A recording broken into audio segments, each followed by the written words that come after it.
రాబోయే అనేక ఎన్నికల వరకు ప్రధాని పదవి ఖాళీ ఉండదు అన్నటువంటి స్టేట్మెంట్ రాజ్నాథ్ సింగ్ ఇచ్చింది, హైలైట్ చేశారు. కాకపోతే 70 ఏళ్ళు వాళ్ళు చేస్తే రైటు, మేము చేస్తే తప్ప.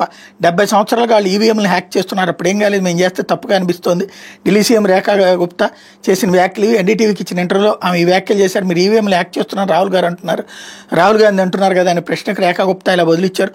వాళ్ళు గెలిస్తే ప్రజా తీర్పు, మేము గెలిస్తే ఇదే అన్నారు. ఆమె అన్నది ఒకటి, వీళ్ళు తెలుగులోకి ట్రాన్స్లేషన్ మరొకటి అనమాట. ఇంగ్లీష్ టు తెలుగు ట్రాన్స్లేషన్లో దిక్కుమాలిన ట్రాన్స్లేషన్ అనమాట. వాళ్ళు అంతకుముందు 70 ఏళ్ల నుంచి చేసుకొచ్చింది ఏంటి, బూత్ క్యాప్చరింగ్లు, లేకపోతే రిగ్గింగులు, బ్యాలెట్ బాక్సులు ఎత్తుకుపోవడాలు, ఇట్లాంటివి చేసుకొచ్చారు. ఇటు మేము వచ్చేటప్పటికి ఈవీఎంలతో సిస్టమేటిక్గానే నడిపిస్తున్నాం కదా, ఇంతవరకు వాళ్ళు గెలుస్తూ వచ్చినప్పుడు బాగానే ఉన్నది వ్యవస్థ, ఇప్పుడు మేము వస్తే చెడిందా అని అడిగితే అంటే దాన్ని కాస్త వక్రీకరించుకుని Hindi to Telugu, Hindi to English, English to Telugu ఎలాగైనా మార్చుకునేటటువంటి కార్యక్రమం నడుస్తుంది మన దేశంలో.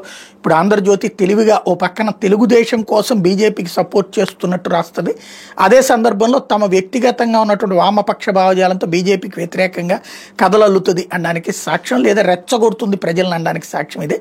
దినపత్రికలో వచ్చిన వార్తలు వెనక జరుగుతున్న పరిణామాలు ఇవే.